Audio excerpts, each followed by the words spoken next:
தமிழகத்தில் சாதி வரலாறும் புரிதல்களும் என்று சொல்லும் பொழுது நான் என்னுடைய உரையை அகில இந்திய அளவிலான சூழல்களில் இருந்து ஆரம்பிக்கின்றேன். ஏனென்றால் சாதி என்கின்ற பிரச்சினை வடநாட்டோடும் தொடர்புடையது என்பதை ஒத்துக்கொள்வீர்கள். தமிழ் தேசிய பண்பாட்டு சிந்தனை கொண்டவர்களிலாக நீங்கள் இருக்கிறீர்கள். அதனால் அது வடக்கிலிருந்து தொடங்கியதுங்கிறத நீங்கள் ஒத்துக்குவீங்க. அதனால் அந்த வரலாறு குறித்து சில தகவல்களை சொல்லிக்கொண்டு என்னுடைய உரையை நான் 2 பகுதிகளாக அமைத்து கொண்டிருக்கிறேன். வரலாறு குறித்த ஒரு பகுதி, மற்றொன்று சமகால சூழல்கள் பற்றிய சில விவாதங்கள். என்னுடைய முதல் பகுதியில் அந்த வரலாறு என்ற பகுதியை எடுத்துக்கொள்ளும் பொழுது சமஸ்கிருத மொழிக்குள், சமஸ்கிருத நூல்களுக்குள் உள்ள ஒரு பழைய சொல் இந்த வர்ணம் என்று சொல்லக்கூடிய ஒரு சொல். வர்ணம் என்றால் நிறம் என்று பொருள். வர்ணம், வர்ணித்தல், வர்ணனை என்ற சொற்களை உற்று பார்ப்பீர்களேயானால் இந்த புறத்தோற்றத்தை வர்ணித்தல், புறத்தோற்றத்தை சித்தரித்தல், வர்ணனை செய்வது என்பதுதான் அந்த சொல்லினுடைய பொருளாக இருக்கிறது. ஆக ஏதோ ஒரு வகையில் இந்திய வரலாற்றினுடைய ஒரு பழமையான ஒரு தளத்தில், பழைய ஒரு இடத்துல, வைதிக நூல்கள் சம்பந்தப்பட்ட ஒரு வட்டாரத்தில் இந்த வர்ணம் என்ற சொல் பதிவாகிறது. வர்ணம் என்ற சொல் அந்த நிறம் என்ற சொல்லை குறிப்பிடும் பொழுது அது ஒரு வரலாற்று தகவலை சுமந்து கொண்டிருக்கிறது. நிற அடிப்படையிலான ஒரு வேறுபாட்டை அது பதிவு செய்கிறது என்று சொல்லலாம். ரிக்வேதங்களில் முதல்ல ஒரு 3 வர்ணங்களை பற்றிய தகவல்கள் வருகின்றன. அதற்கு பிறகு 4 வர்ணங்களை பற்றிய தகவல்கள் வருகின்றன. பின்னால் போக போக விரிவான வர்ணனைகள் வருகின்றன. ஆக பழைய தளம் ஒன்றில், பழைய வரலாற்று அடுக்கு ஒன்றில் இந்த நிறத்தை அடிப்படையாக வைத்து வேறுபடுத்தக்கூடிய ஒரு சூழல் உருவாகியிருக்கிறது என்பதை இந்த வர்ணம் என்ற சொல் காட்டி கொடுத்து விடுகிறது. வரலாற்று ரீதியாக பார்க்கும் பொழுது அந்த ஆரிய இனக்குழுக்கள் மேற்கிந்தியா வழியாக இந்தியாவிற்குள் நுழைந்த ஒரு தருணத்தில் அநேகமாக அவர்கள் எண்ணிக்கையில் சிறுபான்மையினராகத்தான் இருந்திருக்க வேண்டும்.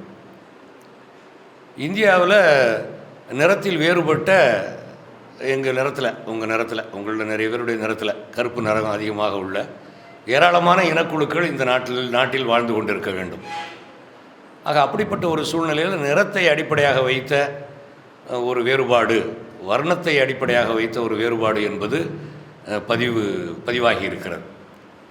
அதற்கு பிறகு இந்திய வரலாற்றில் நடந்த பல்வேறு விதமான சமூக மாற்றங்களின் ஊடாக இந்த வர்ணம், நிற அடிப்படையிலான வேறுபாடு என்பது தொடர்ந்து இன்று வரை நிலை வருகிறது என்பதுதான் இந்த ஜாதி அமைப்பினுடைய ஒரு மையமான விஷயமாக இருக்கிறது. அந்த வகையில் தான் நம்ம அந்த பிராமணிய எதிர்ப்பு, பிராமணியம் பற்றிய, பார்ப்பனியம் பற்றிய சொல்லாடல்களை எல்லாம் நடத்தி கொண்டிருக்கிறோம் என்று நான் கருதுகிறேன். அந்த ஆரம்ப காலத்து அந்த நூல்களில் அதே போல் தஸ்யூக்கள், விராட்டியர்கள், தாசர்கள் என்பது போன்ற குறிப்புகள் வருகின்றன. அந்த தாசர்கள், தஸ்யூக்கள் என்று சொல்லக்கூடிய இனக்குழுக்கள் என்று சொல்லும் பொழுதுதான் அந்த இந்திய நாட்டினுடைய பரப்பு முழுவதிலும் விரவி கிடந்த நூற்றுக்கணக்கான அந்த இனக்குழுக்கள் என்ற விஷயத்தை பார்க்கிறோம். ஆக ஆரிய இனக்குழுக்கள், அதே போல் ஆரியர் அல்லாத இனக்குழுக்கள், அவர்கள் முழுக்க எல்லோருமே திராவிட இனக்குழுக்களா என்று எனக்கு தெரியாது. திராவிடர்கள் என்று சொல்கிறார்கள், முண்டர்கள் என்று சொல்கிறார்கள், இந்தோ ஆஸ்திரேலியாய்டு என்று சொல்லக்கூடிய ஒரு இனத்தை பற்றி பேச்சுகள் வருகின்றன, இந்தோ ஆப்பிரிக்கனாய்டு என்று சொல்லக்கூடிய ஒரு இனக்குழுக்களை பற்றிய பேச்சுக்கள் சொல்லப்படுகின்றன. இங்கே உள்ளூரில் ஏராளமான பெயர்களோடு நூற்றுக்கணக்கான பெயர்களில் பதிவாகியிருக்கின்றன, வைதிக நூல்களிலும் வைதிகம் அல்லாத நூல்களிலும்.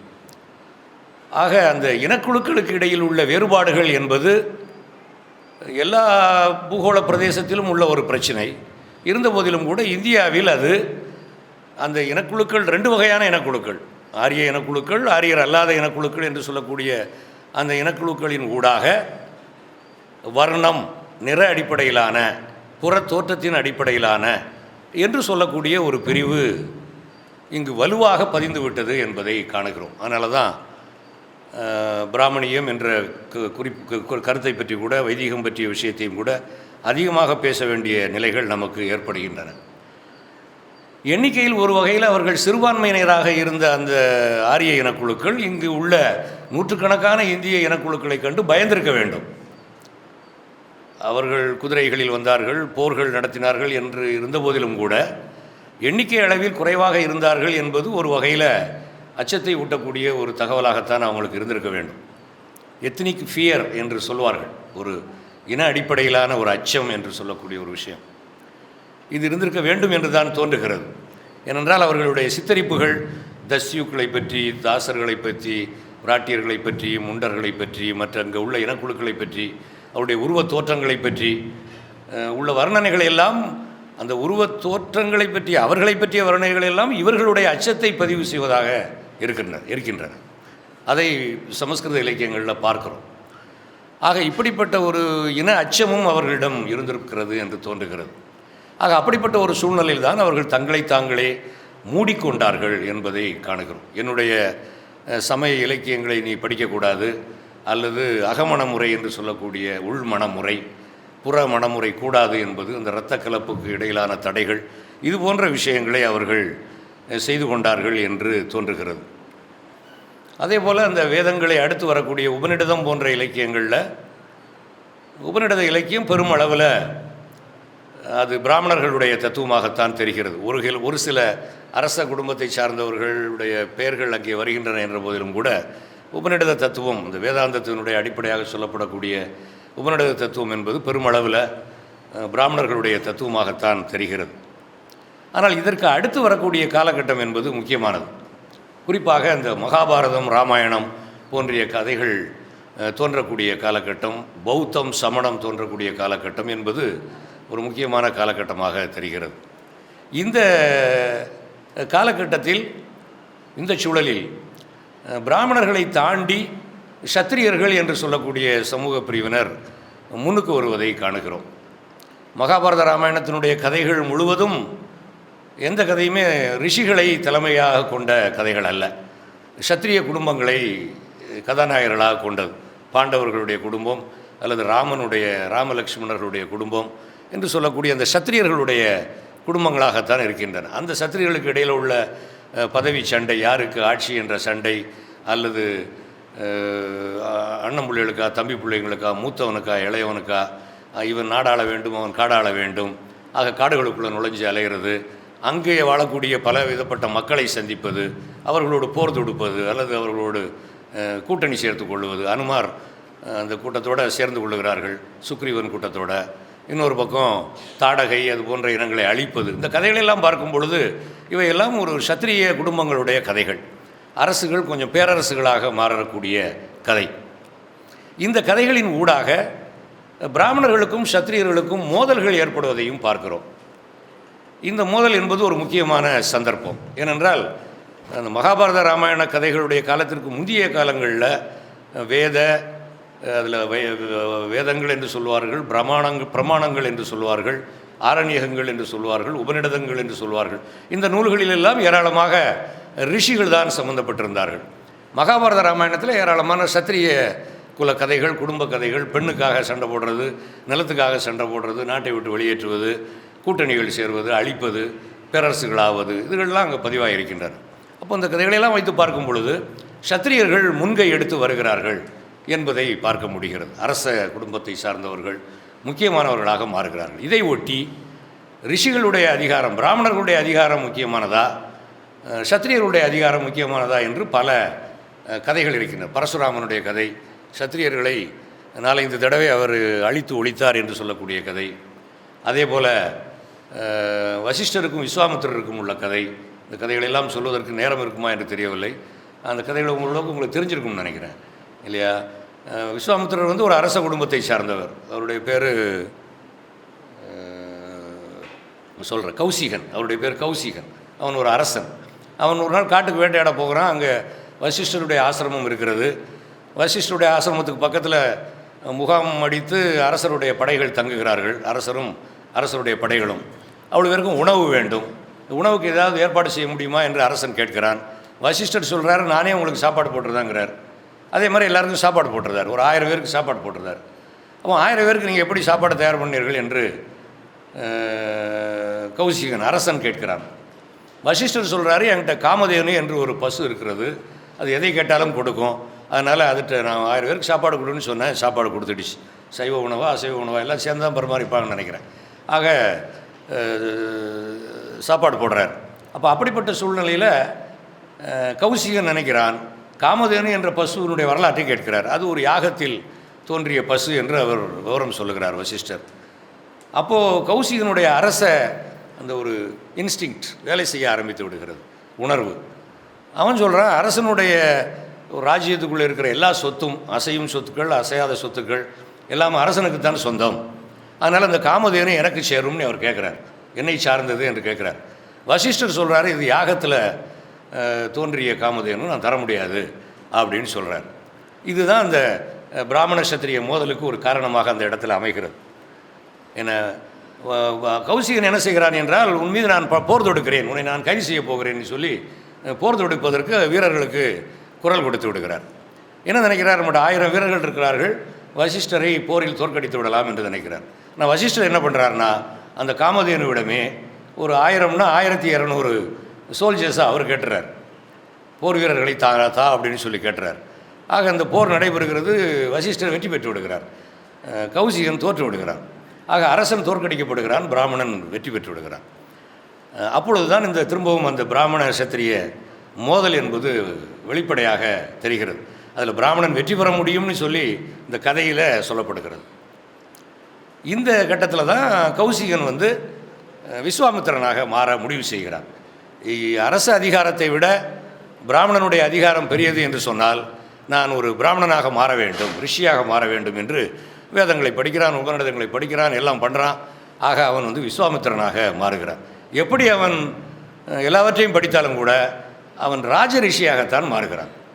வசிஷ்டருக்கு டைட்டில் என்னன்னு சொன்னால் பிரம்ம ரிஷி, பிராமணர்களினுடைய ரிஷி என்பது போல, அல்லது பிரம்மத்தை அறிந்த ரிஷி என்பது போல. விஸ்வாமித்திரன் எல்லா வித்தைகளையும், பிராமண வித்தைகளை எல்லாம் அவன் படித்த போதிலும் கூட அவன் ராஜ ரிஷியாக மாறுகிறான். ஆக சத்திரிய ரிஷியாக அவனும், இவர் பிரம்ம ரிஷியாகவும் இருக்கிறார் அப்படிங்கிறத பார்க்குறோம். இப்படி இந்த வசிஷ்டன் விஸ்வாமித்திரன் மோதல் மகாபாரத ராமாயணம் முழுவதிலையும் துணை கதைகளாக ஏராளமாக வந்து கொண்டே இருப்பதை பார்க்க முடியும். இதில் என்ன பதிவாகிறது என்று சொன்னால், வரலாற்றில் ஒரு குறிப்பிட்ட கட்டத்தில் அந்த பழைய புரோகிதர்களுடைய ஆதிக்கத்தை மறுக்கக்கூடிய சத்திரியர்களுடைய அதிகாரம் என்பது முன்னுக்கு வருகிறது. அந்த ரெண்டுக்கும் இடையில் ஏராளமான போட்டிகள் நிலவின அப்படிங்கிறத பார்க்குறோம். இந்த 2 வர்க்கங்களுக்கு இடையில், 2 கூட்டங்களுக்கு இடையில் வரக்கூடிய போட்டியினுடைய ஒரு முடிவாக ஒரு சமரசம் நடைபெறுகிறது. இந்த சமரசத்தை செய்வது பகவத்கீதை என்று சொல்லக்கூடிய மகாபாரதத்தினுடைய பின்னிணைப்பாக விளங்கக்கூடிய இந்த பகவத்கீதை என்று சொல்லக்கூடிய நூல். அது பிராமணர்களுக்கும் சத்திரியர்களுக்கும் இடையில் உள்ள ஒரு சமரசமாக அமைகிறது. அதற்கு ஒரு பெரிய தத்துவ கட்டிடத்தை கட்டி விஷ்ணு என்று சொல்லக்கூடிய ஒரு கடவுள், அவருடைய அவதாரங்கள், அவர் அதர்மத்திற்கு அழிவு ஏற்படும் பொழுதெல்லாம் தர்மத்தை நிலைநாட்டுவதற்காக வருவது, அவர் வர்ணங்களை உற்பத்தி செய்தது, அதை காத்து நிற்பது என்பது போன்ற தத்துவ விளக்கங்களை எல்லாம் சொல்லி விஷ்ணு அல்லது கிருஷ்ணர் அந்த சமரசத்தை ஏற்படுத்தி வைக்கிறார். அந்த பிராமணர்களுக்கும் சத்திரியர்களுக்கும், பிராமணர்கள் முதன்மையான கூட்டத்தை சார்ந்தவர்கள், அதை அடுத்து வரக்கூடியவர்கள் சத்திரியர்கள், இவர்கள் இருவரும் ஒருவருக்கு ஒருவர் ஒத்தாசையாக இருக்க வேண்டும் என்று சொல்லக்கூடிய ஒரு ஏற்பாடு இந்திய வரலாற்றில், தமிழ் வரலாற்றிலையும் கூட முக்கியமான ஒரு இடமாக வரக்கூடியது இந்த பிராமண சத்திரிய சமரசம் என்று சொல்லக்கூடிய அந்த பகவத்கீதையில் வரக்கூடிய அந்த சமரசம். அது ஒரு தத்துவார்த்த ரீதியான, மத ரீதியான விளக்கங்களோடு இந்த சமரசம் உருவாக்கப்படுகிறது. ஆக இதற்கு பிறகு பேசக்கூடிய இந்திய வரலாற்றில் இந்த பிராமணர் சத்திரியர் என்று சொல்லக்கூடிய ஒரு ஆளும் வர்க்கம் உருவாகிவிட்டது அப்படிங்கிறத பார்க்குறோம். இதே காலகட்டத்தில் இந்த பிராமணர் சத்திரியர் அல்லாத பல இனக்குழுக்களை பற்றிய, பல மக்கள் கூட்டங்களை பற்றிய தகவல்கள் வருகின்றன. இந்த பல பிராமணர் சத்திரியர் அல்லாத இந்த கூட்டங்களை எந்த கேட்டகரியில் அடக்குவது, எந்த ஒரு வகைக்குள் அடக்குவது என்பது ஒரு பெரிய பிரச்சனையாகும் பொழுது தான் இந்த வைசிய என்ற சொல் பயன்படுத்தப்படுகிறது. வைசிய என்ற சொல்லினுடைய பூர்வ சொல் விஸ் என்று சொல்லக்கூடிய சொல். விஸ்வரூபம்னு ஒரு படம் வந்துச்சு இல்லையா, அதில் வரக்கூடிய விஸ், என்ன கிருஷ்ணர் விஸ்வரூபம் படம் உருவம் காட்டினார்னு சொல்லுவாங்க விஷ்ணு. ஏன்னா அந்த விஸ் என்ற சொல் பெரிய என்ற அர்த்தத்தை கொடுப்பது, மிக பிரம்மாண்டமான என்ற அர்த்தத்தை கொடுக்கக்கூடியது. ஆக அதில் தான் கமலஹாசன் கொஞ்சம் விஸ்வரூபம் எடுத்து காட்டினார். அது அமெரிக்காவுக்கெல்லாம் போய் விஸ்வரூபம் எடுத்தார் இல்லையா? அமெரிக்காவை காப்பாற்றக்கூடிய பணியெல்லாம் ஏற்று விஸ்வரூபம் எடுத்து காட்டினார்னு நினைக்கிறேன். ஆக இந்த வைசிய என்ற ஜாதி கிட்டத்தட்ட இப்பொழுது தான் அது வர்ணம் உருவாக்கப்படுகிறது, அல்லது ஒரு ரேங்க், ஒரு தர அடிப்படை என்பது இப்பொழுது தான் உருவாக்கப்படுகிறது. கிட்டத்தட்ட மகாபாரத ராமாயணத்தினுடைய அந்த முடிவடையக்கூடிய காலத்தில் வைசியர்கள் என்று சொல்லக்கூடிய இந்த வைசியர்களுக்கு சொல்லப்படக்கூடிய ஒரு தத்துவமாக ஓரளவுக்கு பக்தி என்று சொல்லக்கூடிய தத்துவம் உருவாக்கப்படுகிறது என்று சொல்ல வேண்டும். பகவத்கீதையிலேயே அந்த பக்தி உருவாகக்கூடிய வேர்களை நாம் பார்க்கிறோம். இந்த பெரிய கூட்டங்களுக்கு, இந்த பெரிய கூட்டத்தை இழுத்து அடித்து இணைத்து கொள்வதற்கு, சேர்த்து கொள்வதற்கு, அல்லது அதனை ஒரு அதனுடைய இடத்தில் வைத்து கொள்வதற்கு இந்த பக்தி என்று சொல்லக்கூடிய தத்துவமும் இங்கு உருவாக்கப்படுகிறது. பிராமணர்கள் மட்டும் பேசக்கூடிய அந்த உபநிடதத்தில் வரக்கூடிய வேதாந்தம், பிராமணர் சத்திரியர்கள் பேசக்கூடிய பகவத்கீதையில் வரக்கூடிய 2வது கட்டத்தில் பகவத்கீதையில் உருவாகக்கூடிய ஒரு வேதாந்தம், ஒரு வைதிக தத்துவம் அல்லது வைதிகம் சார்ந்த சத்திரியர்களை உள்ளடக்கிய ஒரு தத்துவம். அதற்கு பிறகு இந்த வைசிய கூட்டங்கள் என்று சொல்லக்கூடிய பிராமணர் சத்திரியர் அல்லாத வைசிய சூத்திர கூட்டங்களை எல்லாம் கட்டமைக்கக்கூடிய ஒரு தத்துவம், அது பக்தி தத்துவம். இப்படி ஒரு 3 தளங்களை நம்மால் பார்க்க முடிகிறது. இது ரொம்ப ரொம்ப முக்கியமான ஒரு சாதிய உருவாக்கத்தில் ஒரு முக்கியமான நிலை என்று நான் கருதுகிறேன். பிராமணர்கள் மட்டும் தங்களுடைய உயர்வை சொல்லக்கூடிய, நியாயப்படுத்தக்கூடிய வைதிக தத்துவம், வேதாந்த தத்துவம் என்று சொல்லக்கூடிய ஒரு கிளாசிக்கல் வேதாந்தா.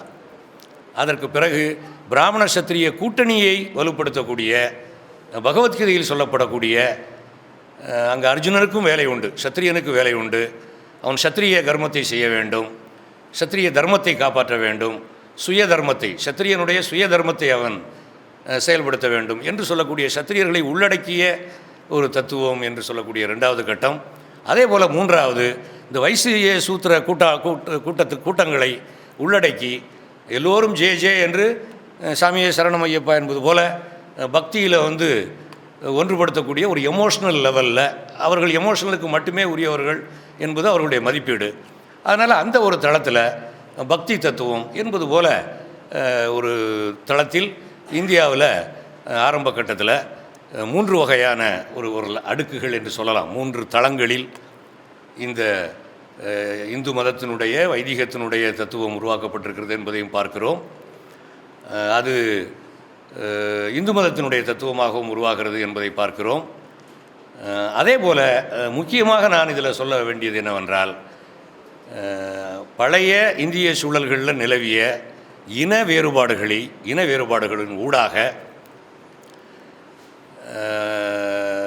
சுரண்டல், ஆதிக்கம் என்பது போன்ற வர்க்க உறவுகள் அதனை ஊடுருவும் பொழுது, அந்த இன வேறுபாடுகள் என்பது கொஞ்சம் ஹரிசான்டலாக கூட இருக்க முடியும். இந்த இனம் என்று சொல்லி தமிழில் இருக்கக்கூடிய திணை கோட்பாடு போல, ஏன்னா இவன் முல்லையில் வாழ்ந்தான், அவன் குறிஞ்சியில் வாழ்ந்தான், இவன் நெய்தலில் வாழ்ந்தான் என்பது போல கிட்டத்தட்ட சமநிலையில் இருப்பது போல கூட அது வர்ணிக்கப்பட முடியும். தமிழில் உள்ள திணை கோட்பாட்டில் திணை மயக்கம் என்பதெல்லாம் உண்டு, திணை மாறுபடக்கூடிய சந்தர்ப்பங்களெல்லாம் உண்டு. தலைவன் இந்த திணையை சார்ந்தவனாகவும் தலைவி இன்னொரு திணையை சார்ந்தவளாகவும் கூட இருக்க முடியும். அவர்கள் காதலிக்க முடியும், களவு உறவுகள் கொள்ள முடியும் என்பது போலெல்லாம் தமிழில் இருப்பதை பார்க்க முடியும். தமிழில் இந்த மாதிரி தான் இருந்துச்சு. கிட்டத்தட்ட வட இந்திய சூழ்நிலை ஆரம்பத்தில் இப்படி தான் இருந்திருக்க வேண்டும். ஆனால் அதற்கு பிறகு அதற்குள் நம்ம முதல்ல பேசிய இந்த வர்ணம் என்று சொல்லக்கூடிய ஆரியம் அல்லாத இனங்களுடைய சந்திப்பு என்று சொல்லக்கூடிய ஒரு சிக்கல், கூடுதலாக அந்த வர்க்க வேறுபாடுகள் என்பது, சுரண்டல், அடக்குமுறைகள் என்பது சம்பந்தப்பட்ட விஷயங்கள் சம்பந்தப்படும் பொழுது, இந்த இன வேறுபாடுகளின் ஊடாக இந்த ஏற்றத்தாழ்வான வர்க்க உறவுகள் என்பவை சேரும் பொழுது, இவற்றில் கூடுதலாக நான் முதல்ல சொன்ன அந்த வர்ண வேறுபாடு என்று சொல்லக்கூடிய நிற அடிப்படையிலான வேறுபாடு என்பது அந்த இன புள்ளிகளை தக்க வைக்க வேண்டும் என்று சொல்லக்கூடிய ஒரு அக்கறை. ஆக இது போன்ற கூறுகளினுடைய சேர்க்கையில் நாம் இந்த ஜாதி என்று சொல்லக்கூடிய அமைப்பினை நாம் சந்திக்கின்றோம். இந்த மாதிரியான இந்த ஜாதி அமைப்பு தோன்றும் பொழுது ஒரு குறிப்பிட்ட கட்டத்தில் இந்த ஜாதி எல்லைகளுக்கு வெளியில் அந்த ஆரிய எல்லைகளுக்கு வெளியில் தோன்றிய தத்துவங்களுடைய கருத்தாக்கங்களையும் இந்த ஜாதிய கருத்தியலுக்கு உட்படுத்தக்கூடிய மறுவரையறைகள் ஏராளமாக நிகழ்ந்தன. இப்போ சாங்கிய தத்துவம் என்பது ஒரு வைதிக தத்துவம் அல்ல, அது வெளியில் உள்ள ஒரு தத்துவம். பௌத்த தத்துவம் என்பது வைதிகத்திலிருந்து ஏராளமாக வேறுபட்ட ஒரு தத்துவம், அடிப்படைகளில் வேறுபட்ட ஒரு தத்துவம். ஆனால் சாங்கியம், பௌத்தம், சமணம் போன்ற கொள்கைகள் உருவாக்கிய சில பழைய கருத்துக்களை கூட சாதியத்திற்காக மறுவரையறை செய்து கொள்ளக்கூடிய, மறு கட்டமைப்புகள் செய்து கொள்ளக்கூடிய வேலைகளும் இங்கு நடந்தன என்பதை நாம் பார்க்கிறோம். குறிப்பாக இந்த கர்ம வினை கோட்பாடு என்பது, இந்த கர்ம வினை கோட்பாடு என்பது அதனுடைய பழைய ஒரு பிரிமிட்டிவான ஒரு வடிவத்தில், அது ஒரு இயற்கை தத்துவம் என்பது போல ஊழ் நியதி என்ற வார்த்தைகளோடெல்லாம் தமிழில் கூட அது சம்பந்தப்பட்டதாக, அது ஒரு இயற்கை தத்துவம் என்பது போலத்தான் முதல்ல உருவானது. ஆனால் அதே தத்துவம் சாதியத்தினால் கையாளப்படும் பொழுது அந்த வினை கோட்பாடு என்பது சாதியத்திற்கு சேவை செய்யக்கூடிய ஒரு கருத்தார்க்கமாக மறுவரையறை செய்யப்படுவதை பார்க்கிறோம். மறுபிறவி பற்றிய கோட்பாடு அல்லது பல பிறவிகள் பற்றிய கோட்பாடு, இவைகளெல்லாம் கூட இதுபோல இந்த சாதியத்திற்கு உதவக்கூடிய தத்துவங்களாக மாற்றப்படுவதை பார்க்கிறோம். சாங்கியத்தில் குணங்கள் என்று ஒரு தத்துவம் உண்டு. சத்துவ குணம், ரஜஸ் குணம், தமச குணம் என்று சொல்லக்கூடிய 3 வகை குணங்கள் உள்ளன என்று சொல்லக்கூடியது. இந்த குணங்கள் என்று சொல்லக்கூடிய கோட்பாடும் கூட ஆரம்பத்தில் என்னமோ இயற்கையில் உள்ள சில பண்புகளை பிரித்து காட்டுவதற்கு உருவாக்கப்பட்ட ஒரு கோட்பாடு போல தோன்றும். ஆனால் அதுவே ஜாதியத்தோடு சேரும் பொழுது சத்துவ குணத்தை கொண்டவன் பிராமணன், ரஜச குணத்தை சார்ந்தவன் சத்திரியன், தமச குணம் உடையவன் வைசியன் சூத்திரன் என்பது போல அது மறு உருவாக்கம் செய்யப்படக்கூடிய நிலைகளை எல்லாம் பார்க்கிறோம். இப்படி பல கோட்பாடுகள் அதற்கு பிறகு சாதியத்திற்கு உதவக்கூடிய வகையில் உருமாற்றம் செய்யப்பட்டன என்பதையும் பார்க்கின்றோம். இந்த முக்தி நிலையை அடைவதற்கு சில படிநிலைகள் உண்டு. அஷ்டாங்க யோகம் என்று சொல்வார்கள். 8 படிநிலைகளில் ஏறி செல்ல வேண்டும். அதில் அந்த முக்தி நிலை அடைவதற்கு அவரவருடைய தகுதிகள் என்ன, இந்த சரியை, கிரியை, யோகம், ஞானம் என்பதுகளை ஏறி செல்வதற்கான படிநிலைகள் என்ன, இவையெல்லாம் கொஞ்சம் உற்று பார்க்க வேண்டிய இடங்கள். சிலருக்கு முதல் படியை கூட எட்டுவதற்கு தகுதி கிடையாது. சிலருக்கு ஒரு 2-3 படிகள் எட்டுவதற்கு தகுதி உண்டு. சிலர் இயல்பிலேயே நேரடியாக ஞானத்தை அடைவதற்கு தகுதி உடையவர்கள். இதுபோல் இந்த தகுதிகள், படிநிலைகள் இவையெல்லாம் ஏராளமாக இந்திய தத்துவங்களுக்குள்ள உருவாக்கப்பட்டிருக்கின்றன. அப்போ இந்த தத்துவங்கள் எல்லாமே இதுபோல் இந்த இந்த ஜாதிய படிநிலை, அம்பேத்கர் சொல்லக்கூடிய இந்த ஹைரார்கிக்கல் ஸ்டேஜியல் என்று சொல்லுவார், படிநிலை அமைப்பு என்று சொல்லக்கூடிய ஒன்றை நோக்கி இந்திய தத்துவத்தினுடைய பழைய கருத்தாக்கங்களை கூட, அது சில வேளைகளில் பௌத்தத்தினுடைய கருத்தாக்கங்களாக இருக்கும், சில வேளைகள் அது சாங்கியத்தினுடைய கருத்தாக்கங்களாக இருக்கும், ஆசீவகத்தினுடைய கருத்தாக்கங்களாக இருக்கும். அதையெல்லாம் ஜாதியத்திற்கு சேவை செய்யக்கூடிய கருத்தாக்கங்களாக மறுவரையறை செய்யக்கூடிய ஒரு பெரிய வேலை இந்திய சமூகத்தில் ஒரு இடைக்காலத்தில் நடைபெற்றது என்பதை பார்க்கிறோம். இதை மீறி சில இந்த மிஸ்டிக் என்று ஆங்கிலத்தில் சொல்லக்கூடிய சில மறைஞான முயற்சிகள் நடந்திருக்கின்றன. இந்த மறைஞானங்கள், அதில் தமிழ் சித்தர்கள் அந்த வரிசையில் தான் வருவாங்க. நேரடியாக நான் உண்மையை உணர வேண்டும், நேரடியாக நான் ஒரு ஒன்றுபட்ட நிலையை சாதிக்க வேண்டும், என ஒரு பேதமற்ற நிலையை சாதிக்க வேண்டும் என்றெல்லாம் முயற்சித்திருக்கிறார்கள். இந்த பேதமற்ற நிலை அப்படிங்கக்கூடிய அந்த ஒரு மிஸ்டிக், அந்த மறைஞானிகளுடைய லட்சியங்களில் ஏதோ ஒரு வகையில் ஒரு ஜாதி இல்லாத ஒரு தளத்திற்கு செல்ல முடியுமாங்கிற ஒரு முயற்சி இருப்பதாக தெரிகிறது.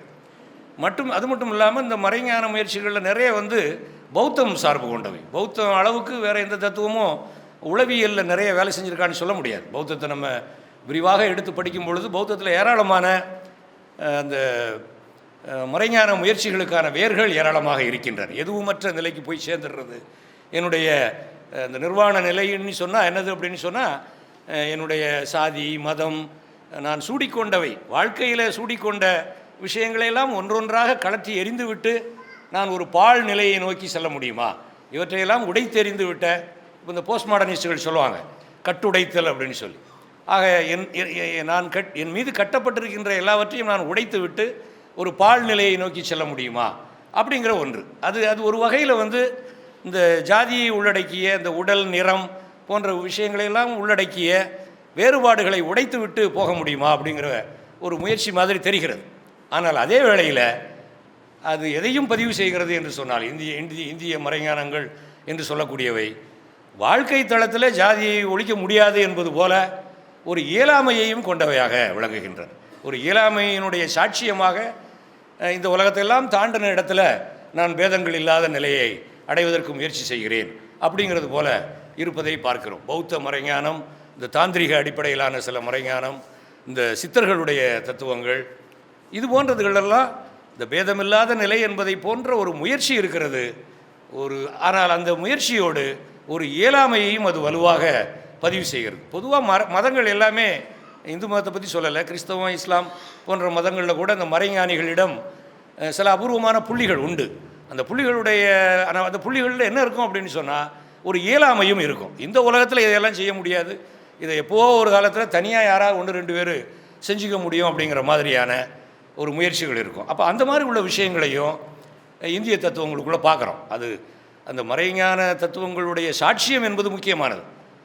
ஜாதியை இந்த சமூகத்து தளத்தில் உடைக்க முடியாமல் போய்கொண்டிருக்கிறது, அல்லது எங்களை மீறிய ஜாதிய சக்திகள் இப்பொழுது நாட்டை பீடித்து கொண்டிருக்கின்றன, அந்த பிராமணிய தத்துவங்கள், வைதிக தத்துவங்கள் பீடித்து கொண்டிருக்கின்றன அப்படிங்கிற ஒன்றோடும் இந்த மறைஞானங்களை ஒப்புமைப்படுத்தி பார்க்க முடியும். ஆக இப்படிப்பட்ட வரலாற்று போக்குகளின் ஊடாக இந்தியாவில் இந்த அடுக்கடுக்கான சில விஷயங்கள், இனக்குழு சமூக உறவுகள், அவற்றில் உள்ள வேறுபாடுகள், அந்த இனக்குழு உறவுகளில் இந்த ஆரியர் அல்லாதங்கக்கூடிய ஒரு வலுவான வர்ணம்ங்கிற சொல்லிலிருந்து கிடைக்கக்கூடிய ஒரு வலுவான ஒரு வேறுபாடு என, அதற்கு பிறகு உருவாகக்கூடிய அகமணமுறை போன்ற விஷயங்கள்.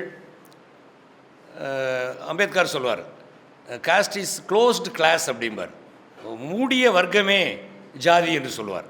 ஆக அந்த அகமண முறைகள் மூலமாக வர்க்கம் என்ற சொல்லை நீங்கள் மூடிய ஒன்றாக மாற்றிக்கொள்கிறீர்கள் என்றால் அது ஜாதியாக மாறுகிறது என்று சொல்வார். ஆக அந்த நிலையை நம்ம அந்த இடத்துல பார்க்க முடிகிறது. இன வேறுபாடுகள் வர்க்க வேறுபாடுகளால் ஊடுருவப்படுகின்றன, ஏற்றத்தாழ்வுகள் உருவாகின்றன.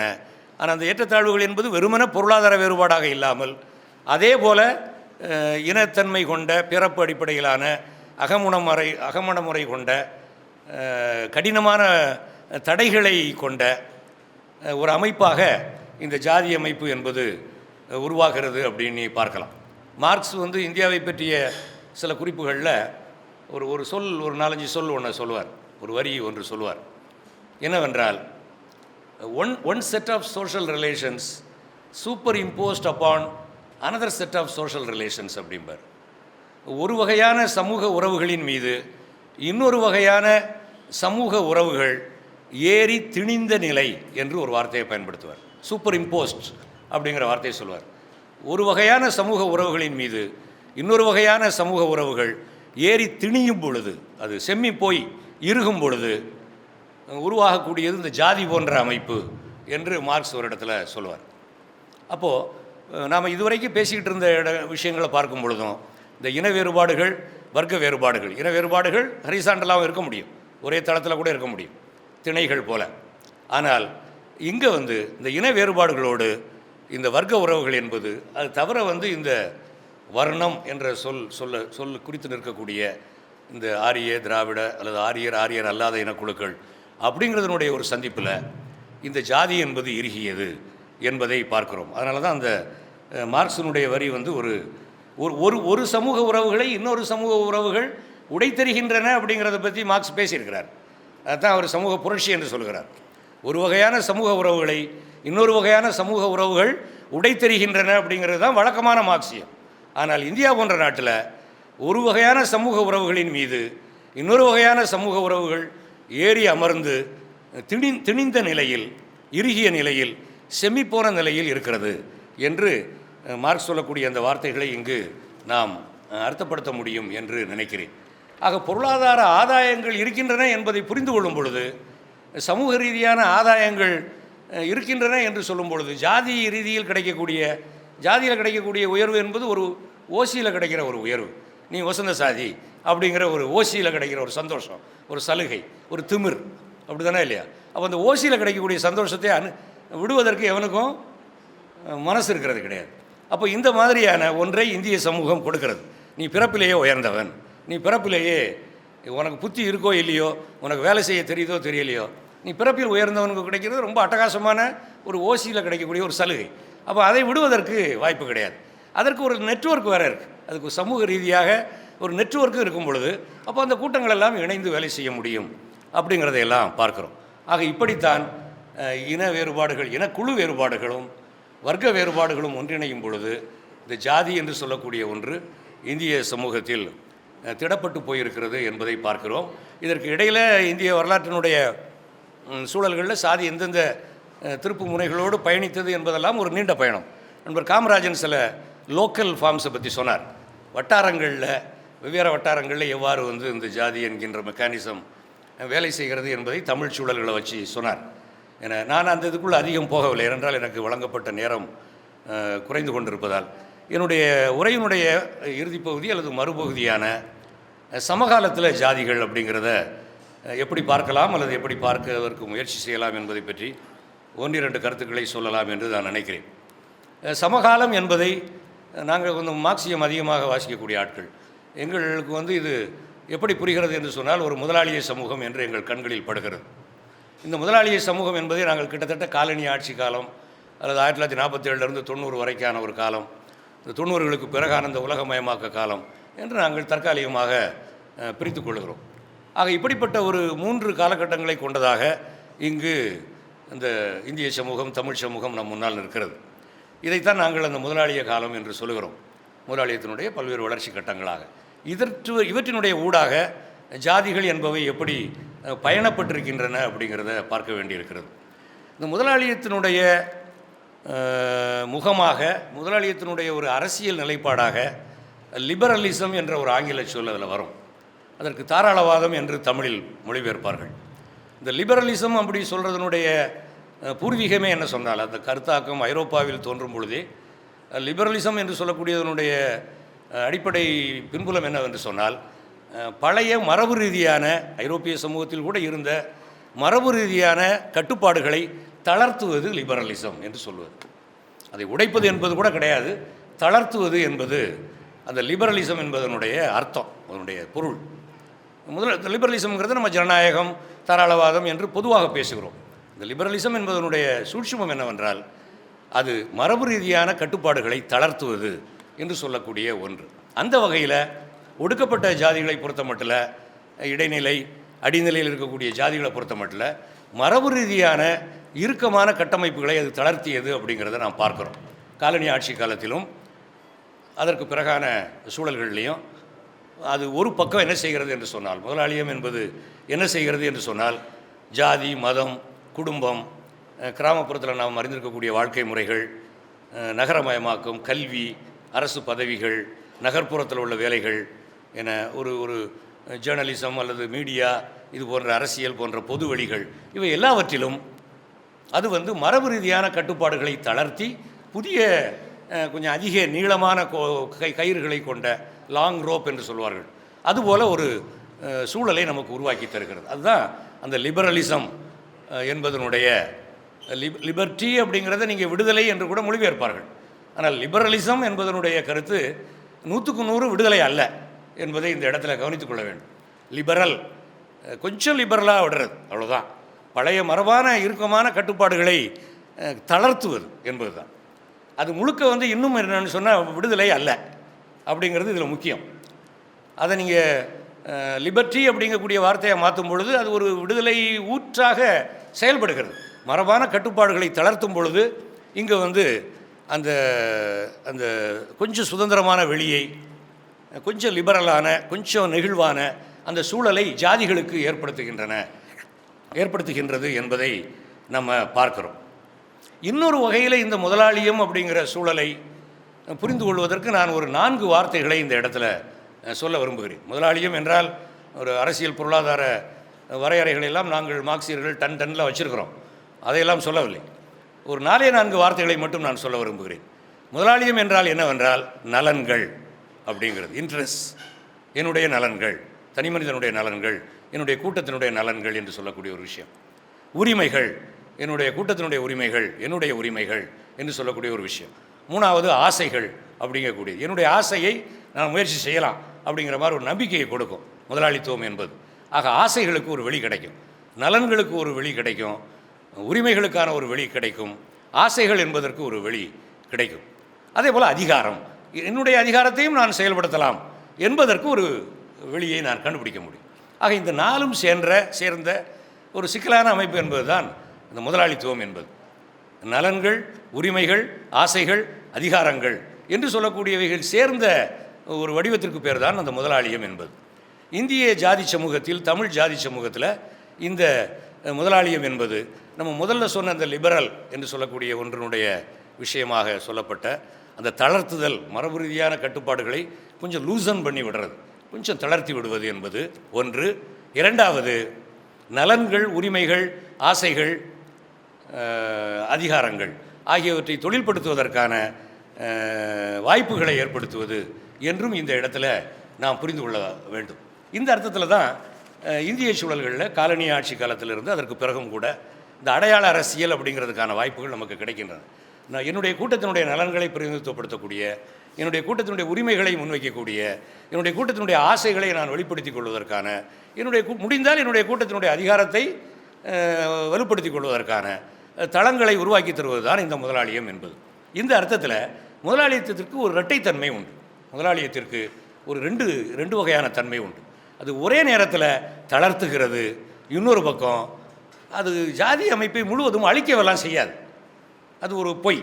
முதலாளித்துவம் அல்லது மாடர்னிட்டி அல்லது நவீன காலம் என்பது, அல்லது விஞ்ஞானம் என்பது, அல்லது தொழில்நுட்பம் என்பது, நவீன நாகரிகம் என்பது ஜாதியை உடைப்பதற்கான வேர்களை கொண்டிருக்கிறதா என்று உற்று பார்ப்பீர்களே. ஆனால் எங்களை பொறுத்த மட்டில், என்னை போன்ற ஆட்களை பொறுத்த மட்டில், அது முதலாளிய சமூகத்தினுடைய ஒரு விளைவு என்று சொல்லக்கூடிய அர்த்தத்தில் அது தளர்த்தி விடும்.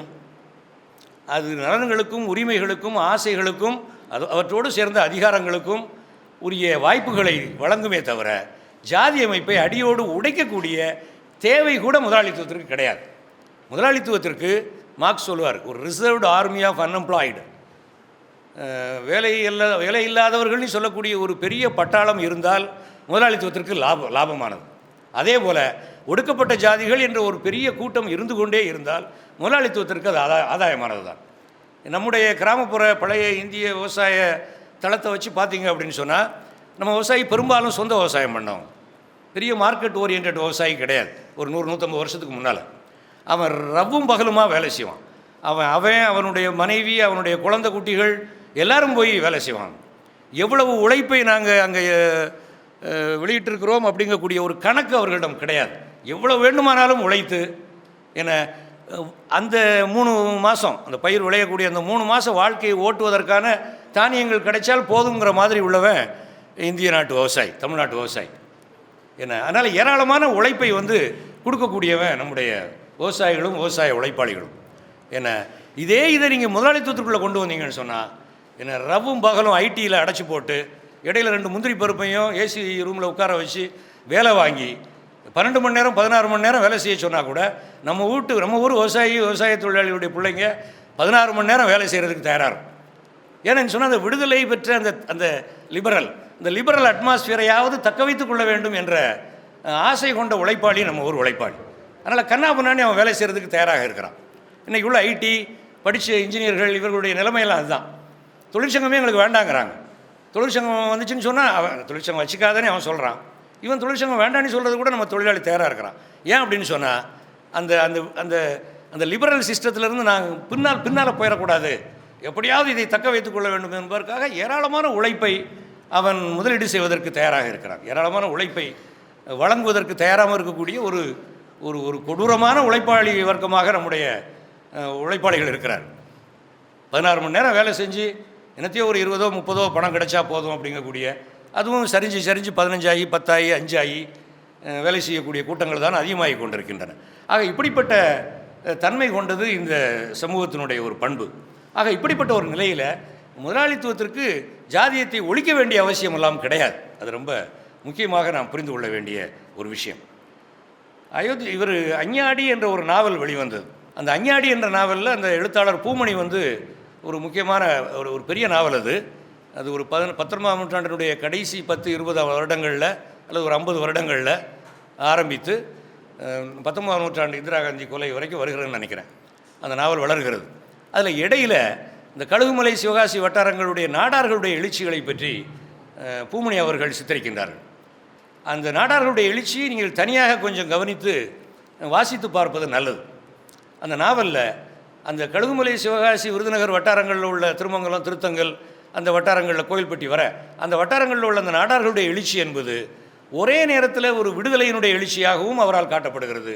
இன்னொரு புறம் அது ஒரு முதலாளித்துவ நகர்வாகவும் அவரால் காட்டப்படுகிறது. அவர்கள் வணிகராகிறார்கள், சின்ன சின்ன தொழில்களில் ஈடுபடுகிறார்கள். சாதாரணமாக கருப்பு கட்டி முதல்ல பயணி மட்டும் இறக்கிக்கிட்டு இருந்தவங்க அதற்கப்புறம் கருப்பு கட்டி வியாபாரிகளாக மாறுகிறார்கள். பயணி இறக்குறவங்களே கருப்பு கட்டி வியாபாரியாக மாறுகிறார்கள். கருவாடு வியாபாரம் பண்ணுறாங்க, காய்கறி வியாபாரம் பண்ணுறாங்க, அப்புறம் வண்டிகள் வச்சு சந்தைக்கு வியாபாரங்கள் கொண்டு போகிறாங்க, சந்தைகளில் கடைகள் கட்டுறாங்க. அப்படியே ஒரு வணிக மூலதனம் எவ்வாறு உருவாகிறது, அதில் அந்த கூட்டு குடும்பங்களில் சண்டைகள் எவ்வாறு நிகழ்கின்றன, எப்படி பணம் பணம் என்று ஓடக்கூடிய ஒரு கூட்டமாக அவர்கள் மாறுகிறார்கள். அதே நேரத்தில் அவர்கள் கோயில் நுழைவு போராட்டம் நடத்துகிறார்கள், இயக்கங்களில் ஈடுபடுறாங்க, கிறிஸ்தவர்களாக மதம் மாறுகிறார்கள், சுயமரியாதைக்காக போராடுகிறார்கள்.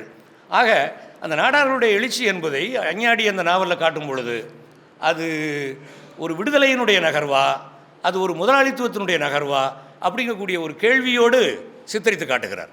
இது ஒரு முக்கியமான பதிவு என்று நான் நினைக்கின்றேன். நம்ம இந்த பேசிக்கொண்டிருக்கக்கூடிய முதலாளித்துவ சமூகத்தில் ஜாதிகள் அப்படிங்கிற விஷயத்தை நம்ம அநேக நேரத்தில் புறக்கணித்து கொண்டே வருகிறோம். புறக்கணித்து விடுவதால் நம்ம தவற விடக்கூடிய விஷயங்கள் ஏராளமாக நடைபெறுகின்றன. இந்த சமூகமே, இந்த நவீன சமூகமே எல்லா விடுதலையும் தந்துவிடும் என்று நம்பக்கூடிய ஒடுக்கப்பட்ட ஜாதிகளுடைய அமைப்புகள் செயல்படுகின்றன, சிந்தனையாளர்கள் எழுதுகிறார்கள் அப்படிங்கிறத பார்க்குறோம். ஆனால் அப்படி அல்ல, உண்மை அதுவல்ல. அது லிபரலைஸ் பண்ணுகிறது, அது நலன்கள், உரிமைகள் சார்ந்த சில வாய்ப்புகளை வழங்குகிறது, அது விடுதலைக்கு ஒரு உற்சாகத்தை வழங்குகிறது, அந்த அஞ்ஞாடி நாவலில் நாடார்களுக்கு கிடைத்த உற்சாகத்தை போல. ஆனால் அது ஒரே நேரத்தில் முதலாளித்துவ அமைப்பாகவும் நகர்கிறது என்பதை பார்க்க வேண்டும். ஒரே நேரத்தில் அது விடுதலை நகர்வாகவும் அதே நேரத்தில் அது ஒரு முதலாளிய நகர்வாகவும் அமைகிறது. இப்படிப்பட்ட ஒரு முரண்பட்ட சூழலைத்தான் அது இந்தியாவில் உள்ள, தமிழகத்தில் உள்ள ஜாதிகளுக்கு வழங்குகிறது என்பதை பார்க்கிறோம்.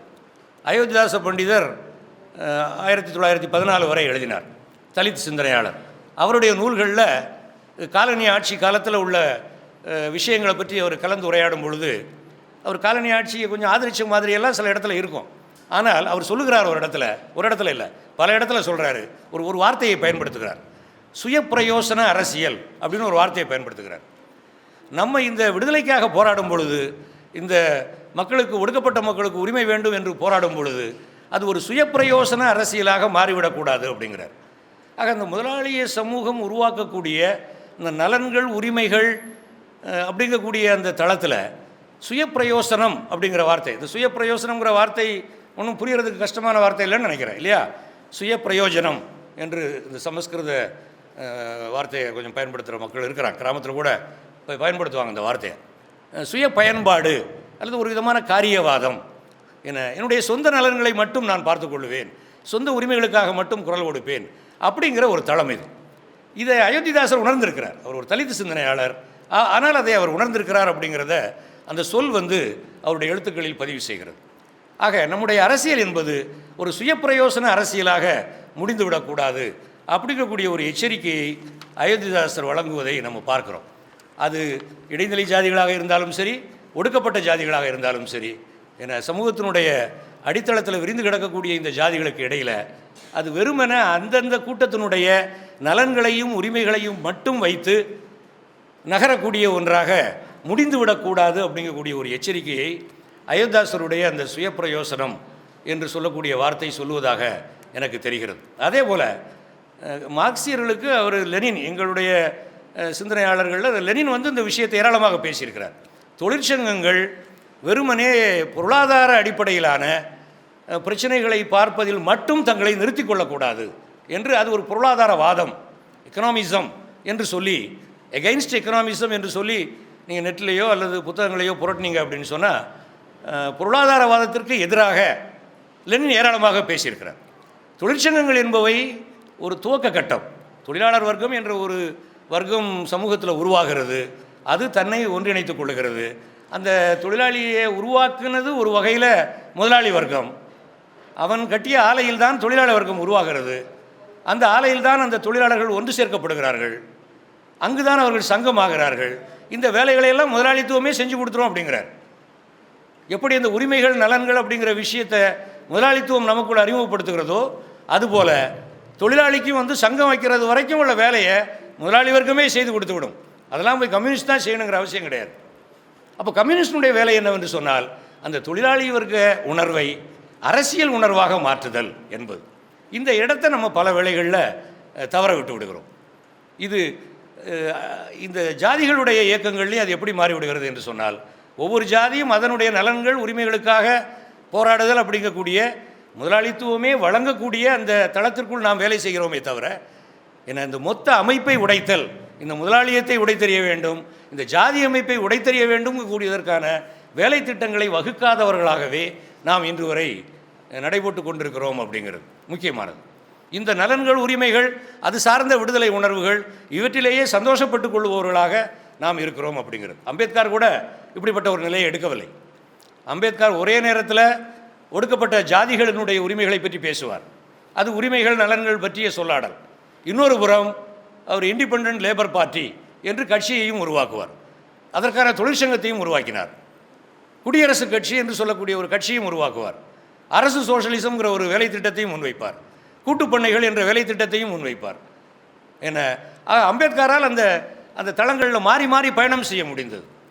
ஒவ்வொரு ஜாதியும் ஒவ்வொரு வர்க்கமும் அதனுடைய உரிமைகளுக்கு போராடுகிறது என்பது நம்முடைய நேரடி தளத்தில் உடனடி வாழ்க்கை தளத்தில் உள்ள நம்ம நேரடியாக தைக்கக்கூடிய பிரச்சனை, அதில் ஒன்றும் சந்தேகமே கிடையாது. இதில் செயல்படுவதற்கான வாய்ப்புகளை முதலாளித்துவ சமூகமே வழங்குகிறது. காலனி ஆட்சியிலிருந்து இன்று வரை அந்த உலகமயமாக்கமும் வழங்குகிறது. அதெல்லாம் இல்லை என்றது சொல்லவில்லை. உங்கள் உரிமைகளை சொல்லுங்கள், நீங்கள் எத்தனை பேர் இருக்கிறீர்கள் என்று சொல்லுங்கள், உங்கள்கிட்ட எவ்வளோ ஓட்டு இருக்கிறது அப்படிங்கிறதையும் சேர்த்து சொல்லுங்கள், நாங்கள் அதற்கு தகுந்தாற் போல பார்த்து செய்து விடுகிறோம் என்பது தான் முதலாளித்துவத்திற்கும் நமக்கும் உள்ள பார்கெயின்.